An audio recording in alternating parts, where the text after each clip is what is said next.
And I would say, I think also being part of that secretariat where I was just the only lady, I think also that opened my eyes to the biases. And I want us to talk about that. If I was in Parliament, this 13th Parliament, you do not respect me. And not because I would be corruptible, but because even the value systems in the larger part of the Parliament will not allow me to exercise what I believe is right.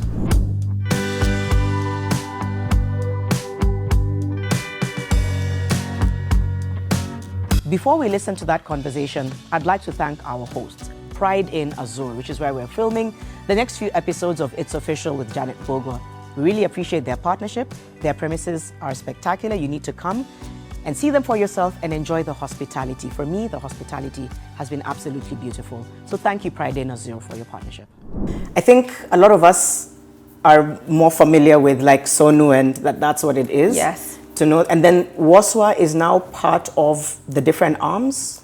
Yes. Yeah. So if you're to look at WOSWA, I think it's the subsect that is responsible for matters female leadership. Yes. Okay. So I think it's just an organization because unfortunately I wasn't part of their membership, but they are part of the female and also women organizational and the leadership structure for women within the university, and also they do offer support to female students. So it's just not leadership. They also have that extension to other social issues, that do affect the female population in the school. Yeah. Have you always been passionate about leadership? Yes, definitely. Definitely. But now the difference is now the advocacy part and also the participatory part of it. So I think previously I was quite active in matters participation because since my formative years, I've always known, I've always participated in one way or the other. I have been a prefect here, prefect there. Then now it grew all the way to high school where I just got, I became the vice chair for the Baringo Students Organization, for a period of 2 years until I completed school. And now when I went to the University of Nairobi, it became a whole different ballgame.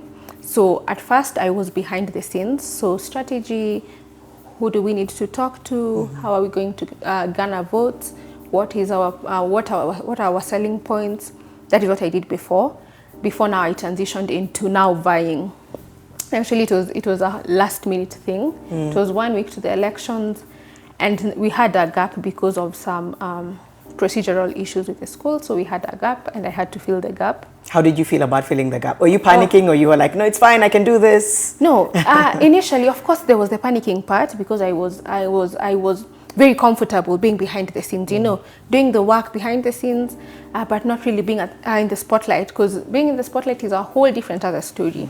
Because now you had to be very upfront with how you presented yourself, presented your policies, and also you're told you need to look a certain way, you need to fit into this. You're supposed to be you're the female representation of the group, so you need to fit into this box we have for you, and so you have to look a certain way, talk a certain way. What, like more feminine, or almost be part of the boys' kitchen cabinet, or be more feminine? What did they mean by that? Actually, now it was more of the kitchen table scenario. So be a little bit, tone down a little bit, know how to approach, the ladies, be a little bit more feminine. Now you no longer have the capacity to be just out there and do what you usually do. Right now you're taking now the face of the whole team. Of course, there was the part where it's a very good thing because the person that I was vying with, the person who was to be chair, he was very, he's a gender activist, I would call him that. And for him, it was a different thing because he was like, no, you have to take up this space. Oh, that's good. Yeah, you have to take up this space. You have to speak. Yes, the people wanted you. There's nothing else we could do about it. Okay. So how did that turn out? What happened? So because it was a rush and it was also a last minute thing, I think for me, the pressure was very high. That's one. The anxiety over the roof, yeah? And then now we had getting to the work part of a bit of it. And actually, I realized it wasn't that big of a deal as I had made it. And I realized, this is something that I actually enjoy. This is a little bit more fun than behind the scenes. Because now here you're getting like the first row to the action of how everything happens. And I think for me that changed as to how I looked at leadership for one. And also it changed as to how I approached, or rather how I thought about things a little bit more. Because now, previously I was a little bit reserved. As I said, I work better behind the scenes. I'm very good at getting work done behind the scenes. And now being at the spotlight, I was like, oh, okay. I can actually do this and I can actually do the other part. Yeah, you know. And having the skill set to balance both is a very big plus. Because if you don't, having the behind the scenes lens is so important to know how things run, like the machine, right? But to your point, when you're front row, now you're interacting with, I guess, for lack of a better word, the constituents and the issues that are coming up. So how many years ago was that you? It was just 1 year ago. Okay. Yeah, it was early 2022. Yeah. Yes, around March. Okay. Yeah. It's about 1.5 years ago. Yeah. And now, are you still in some form of leadership role? Right now, currently no. And it's because of, I chose to take a step back a little bit, because after going through the 2022 cycle, because I was an active participant in both the student leadership part of it, and also now also for the national elections part of it. And so I think there's so much that happened between that period of time. And I was like, no, I need to go back to the drawing table. Because now there's the aspect where when you're part of a team, there's the aspect where we have values, we have a working system, this is our goal, we're working towards this. And now you go through that cycle. And I think the 2022 national election was it was high stake. And being part of it, because I was actually part of a secretariat, the youth secretariat for one of our local members of parliament, and it was a lot of work. Just being there, and it was even harder for me because now I was the only lady in the secretariat.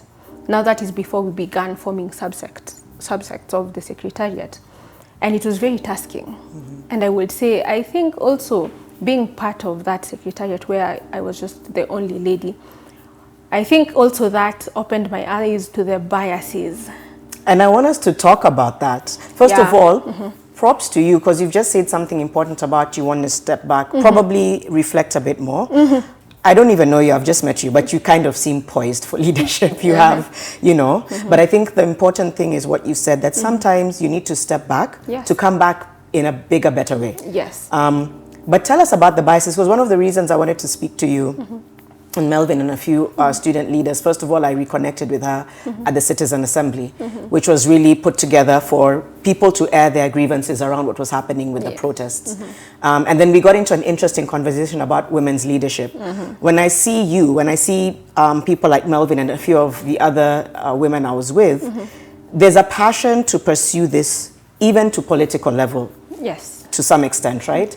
But then they just talk about that treacherous path of having to navigate it as a woman. Yes. So you said you saw biases. Can you walk us through some of what those were? So I think the biggest bias that actually hit me on the face was, now as a secretariat, we were responsible for coming up with campaign ideas. We were responsible for coming up with the, with the strategy part of it. And being someone who's always been very passionate, and I've always gotten so much support from my family, and also my father has been one of those people who's always also worked behind the scenes and, coming up with strategy and all that. So I have been taught, I would say by extension, by my father that. So I have learned that, and that is what I'm also good at. And I will present ideas, and we will actually come up with very good strategies. Now, to the presentation part of it, it was a whole different story. So number one, I think when we would meet like the person who was vying for the political seat, and he will tell us, okay, hit me, what do you guys have? And I would say, so this is what we have. And before I am done, somebody else, someone somewhere will just be like, so this is what we came up with. Just interrupts you. Just interrupts me. No regard, there is no, he didn't have And it's just not him, it's also other members. You could, because there's that complicity amongst them, where it's like she was speaking, let her finish, but they will just, you know, fold their arms and be like, let him just go on, you know. Yeah, be patient, it'll come back to you. It will come back to you, Yeah. and by the time it's coming back to you, whatever it is that you wanted to say, or rather whatever it is that he has presented, was your brainchild. It is what you came up with. Yes. Oh boy. Yeah. Yeah. Okay. And so at first I was like, you know what, maybe, just maybe, I'll let it slide this one time, but I'll address it in the next secretariat meeting. And so he presented what I came up with. Our member of parliament, our aspirant, was very happy about it, and he was very pleased. And he said, oh, you know, these are very brilliant ideas, you know, yeah. And so, unajua hii ndio mambo ya vijana, you need to do it. And for how he was addressing it, he was addressing the male members in the room. It's like an unconscious bias. It's definitely an unconscious bias. And I also think the very aspect where these other guys were very, it was just like they were telling me, just let him finish. It was that thing of, you know, you're a woman, you need to be silent. Wow. What are you all trying to be loud about, yeah? Was there ever a point when some of your male counterparts actually defended you, or was it more like, no, we know, Dorcas, we know you're brilliant, we know you've got good ideas, but seniors know how these things are? Or did anyone try to bring it up? Interestingly, the members who were at the secretariat at that time, no. Yes, no. And this is because I think there is that competition where they feel like, you know, this is our show, let us run it. You give us the ideas, we're going to implement it, you don't have any part in that. And now when it comes to you defending yourself, it's a whole different other story. Yeah. Because now it's, okay, let me defend myself, let me speak this one time, let me put my leg down and tell these guys, no, I don't like this. And you do that. And all of a sudden the air is very thick, the tension is very high, and everyone goes silent. Now, there's no response to that. They don't know how to handle the pieces, or rather the information that you give them. And now everybody is looking at you. And now you're at that point where you're like, okay, I know I did a good thing by defending myself. But then come on. Yeah. What's not happening? Yeah. What's not happening over here? And so I think that was the very first reaction that I got. And I think it's something that because I knew this is gone, it will have to work for me, because I cannot be in a secretariat where the ideas are mine, where the strategy is my brainchild, but I'm not actively involved in decision making. And would the campuses and the dean and the authorities, do they get involved? Do they have a hand in trying to create a fairer kind of system, or is it a bit complicated? Interesting. Okay, so I think now going back to the University of Nairobi, I think for the part that the dean and the school will just play is ensuring that there's some kind of balance in the team. Like, okay, do you have a female aspirant here? You know, but outside of that, I don't really think so. They don't really. They kind of want you to figure it out. Exactly. It's more of we're giving you the opportunity. The work is upon you guys. It's upon you guys. I want to ask two more sets of questions, which are really important. One of them is, I still want to go back to how you perceive women leadership being supported in the country. And then I also want to talk about these protests, right, which have put said Gen Z, Gen Z, I'm assuming. Definitely. in the limelight, which is really interesting, because I think a lot of us had been seeing the power and self-awareness of Gen Z for a long time. I just think it was a groundswell and something needed to snap, and now, you know, you're holding the world's attention. Yes. Just walk us through your own personal perceptions and just your thoughts and feelings about what's started and where we are now. Just briefly, can you capture that sentiment from your perspective about this really incredible moment in our history? Okay, so I think first of all, just before I answer that, I think this is a very monumental milestone, not only just in the history of Kenyan politics, but even in the history of the participation of youth, and even most importantly, women in political matters and political affairs in the country. because for me, I'd like to identify, I am a lawyer, and right now I'm a trainee advocate, and part of being a lawyer and an advocate is that you have to be very vocal. You know, you have to be out there and you have to have a stand. You have to have an ethical perspective on issues.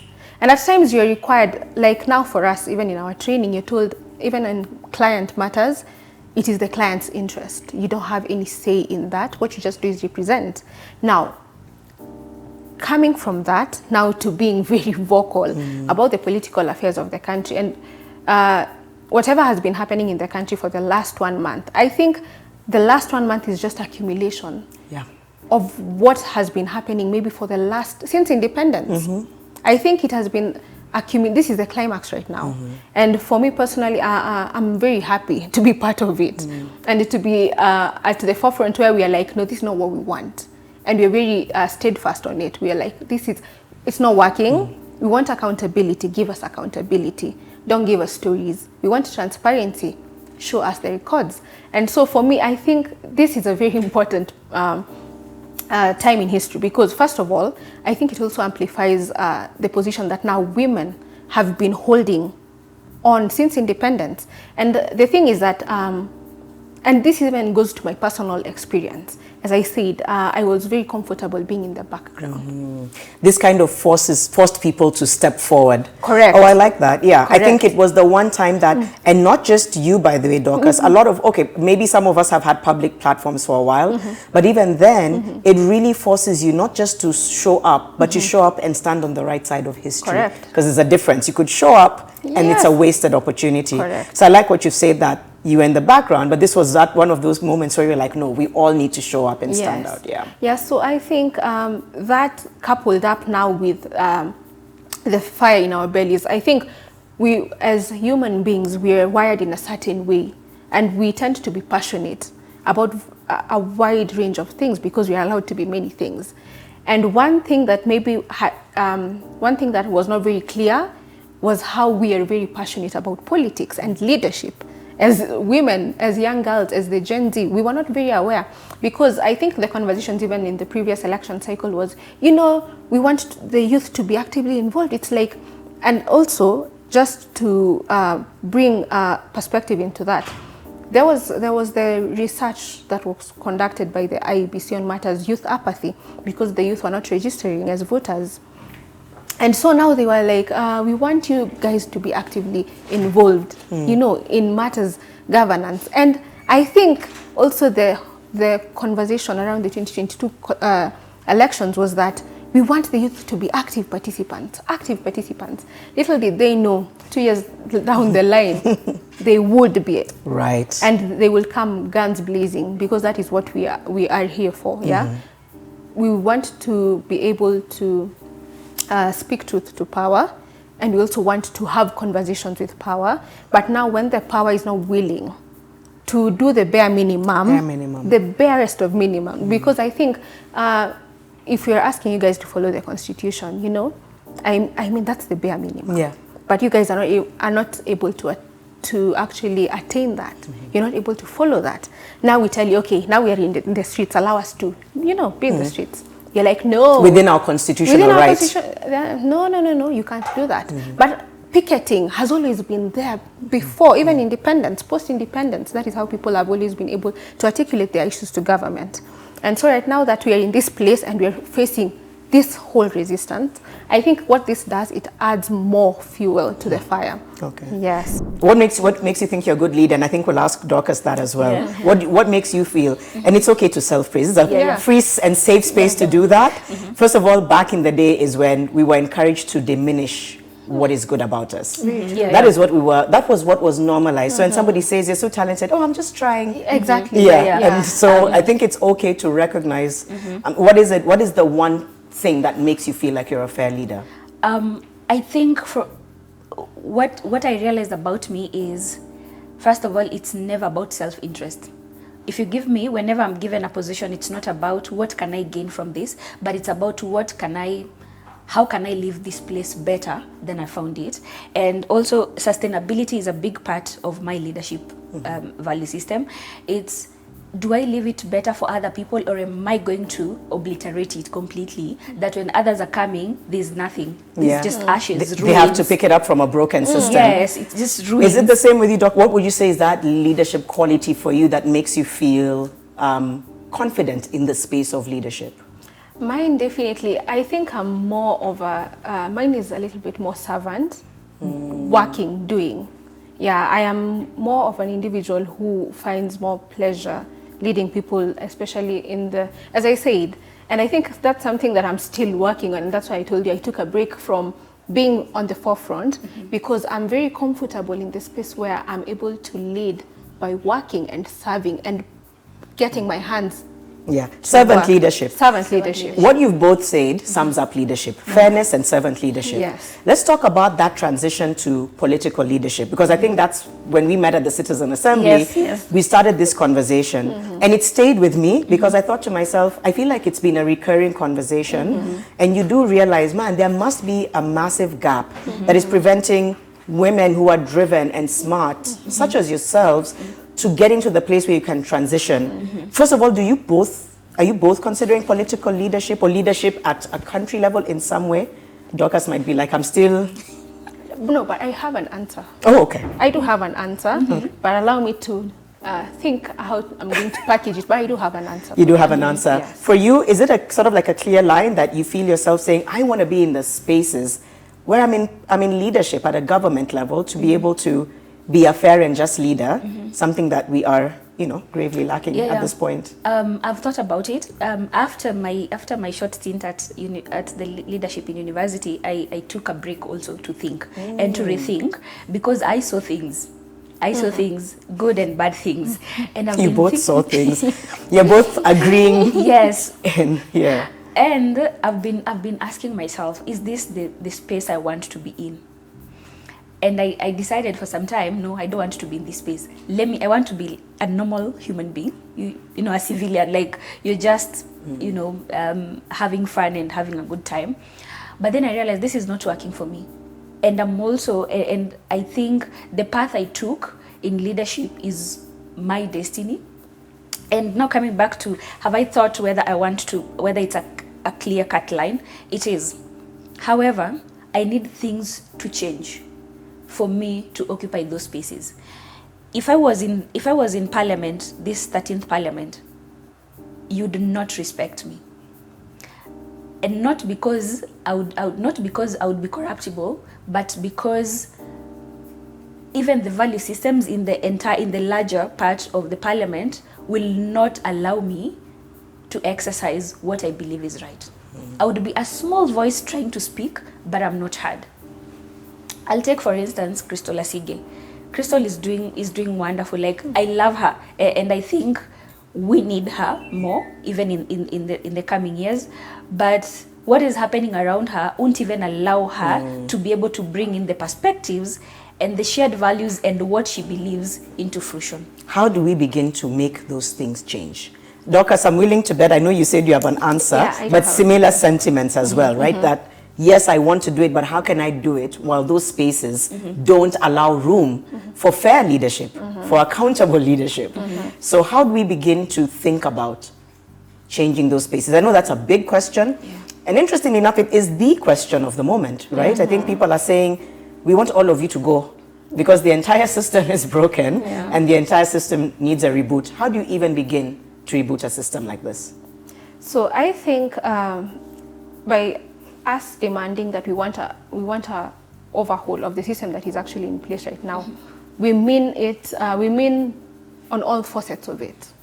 And I think this goes back now to a value problem. We do have a value system problem in this country.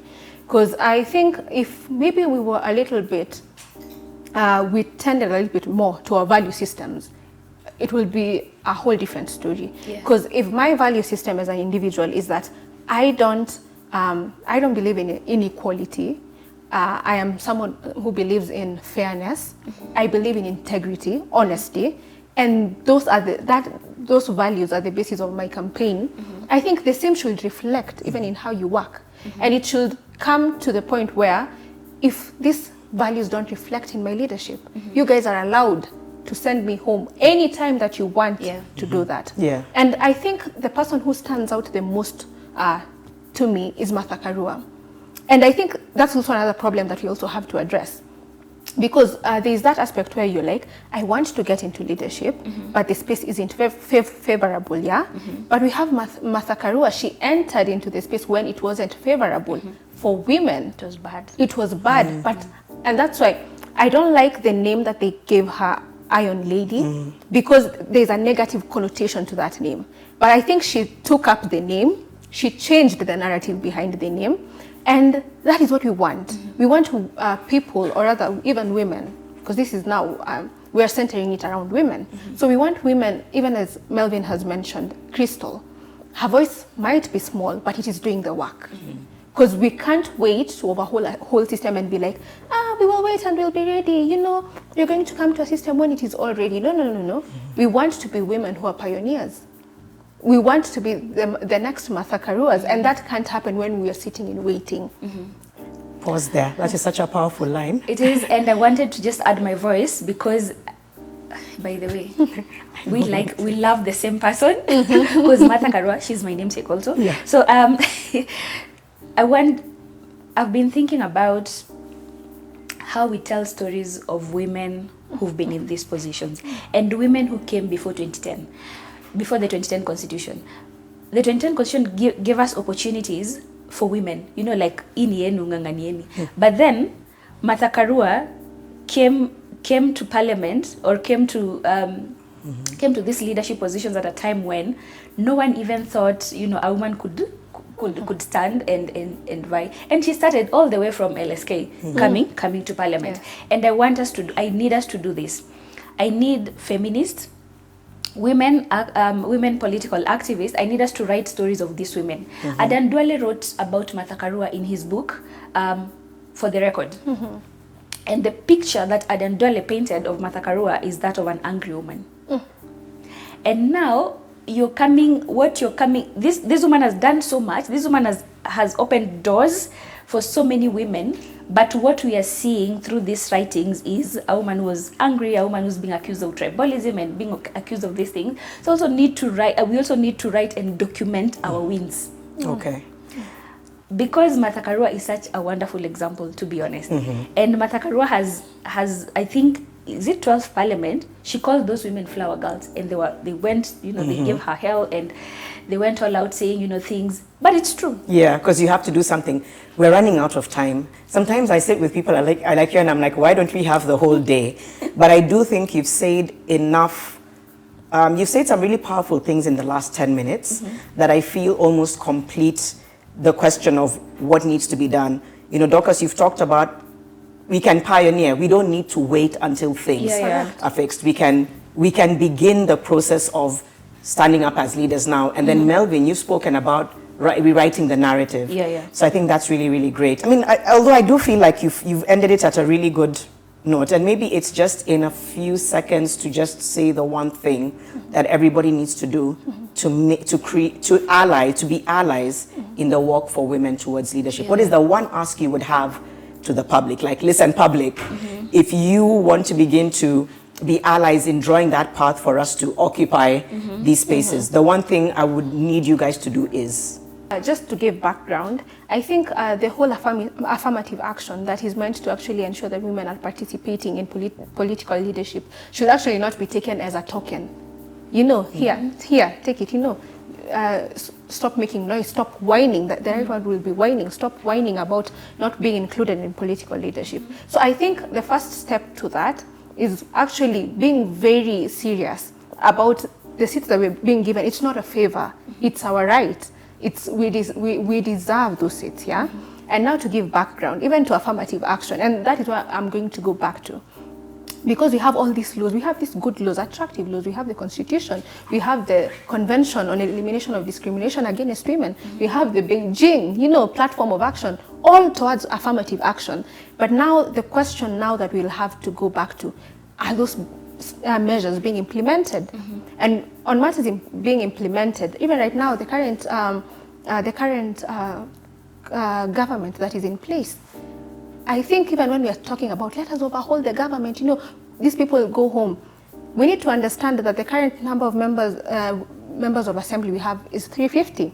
We have 76 women. What is the threshold? What is the required minimum? It's 117. So we have a deficit of 41. In the Senate, we have 67 members of the Senate. And looking at the 67 members of the Senate, we have 21 women.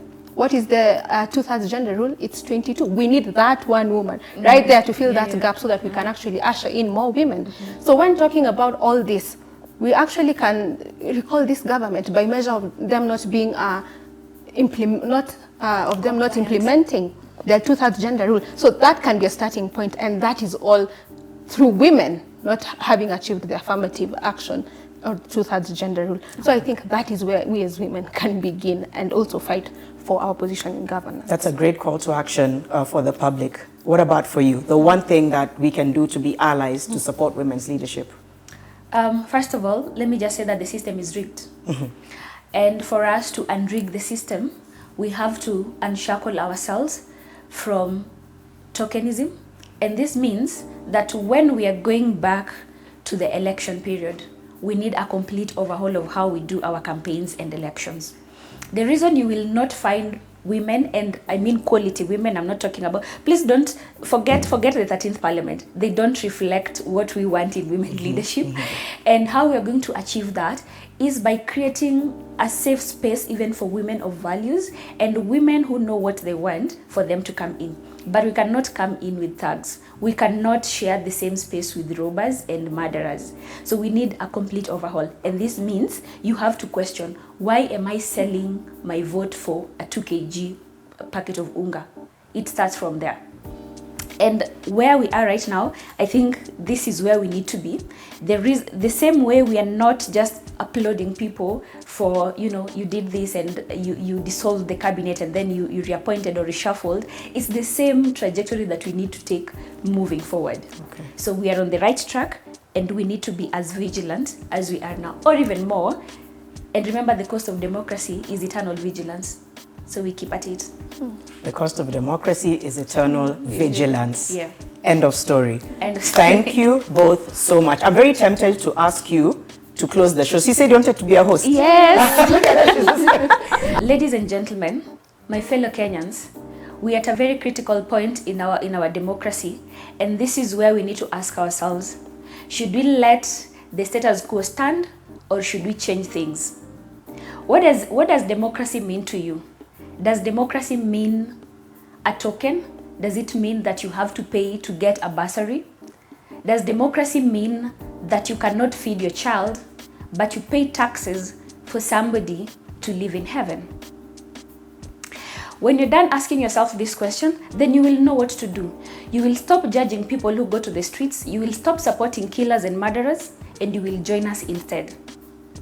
We are on the right track as a country, but we need to do more, and we will not stop. Support women in leadership, support quality leadership, and do not sacrifice what we have as a country. Do not sacrifice the Constitution at the altar of tribalism, at the altar of patriarchy and other ills. Ladies and gentlemen, this has been It's Official with Janet Mbugua. My name is Melvin Thogo. And Dorcas Prop. Janet Mbugua, lakini hii ni take over. Thank you guys for watching. That's amazing. Please follow these incredible women and others, and let's just really keep the fight for the right kind of leadership alive. We can no longer go back to what's been going on. We can push and fight for a fairer and just Kenya. So thank you for watching, and we'll see you back here soon.